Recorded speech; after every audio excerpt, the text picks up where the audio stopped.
Dried flower bouquet ang na-request nga ng ating client para ibibigay ito sa kanyang minamahal. 11th anniversary na nga daw nila at gusto niya ay 11th dried flower ito. Ayan, so dahil nga medyo may kalakihan, ang ginawa ng aking kapatid ay nagpa-assist na ito sa kanyang asawa dahil medyo nga mahirap itong irap dahil nga medyo malaki ang pagkakagawa.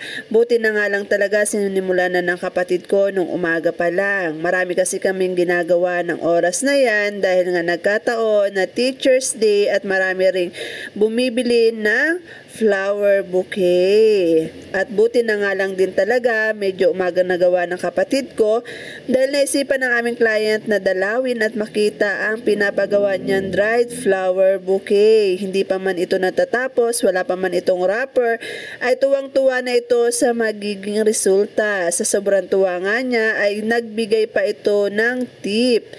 Tips sa isang merienda ng lahat. Kaya lubos ang aming pasasalamat sa inyong suporta at pagtitiwala. Kitang-kita nyo naman na mas higit na lumitaw ang ganda ng dried flower bouquet dahil sa fairy lights na meron ito. Thank you so much, sir, and God bless. Nawa ay mas maging matagal at mas tumibay pa ang inyong pagmamahalan.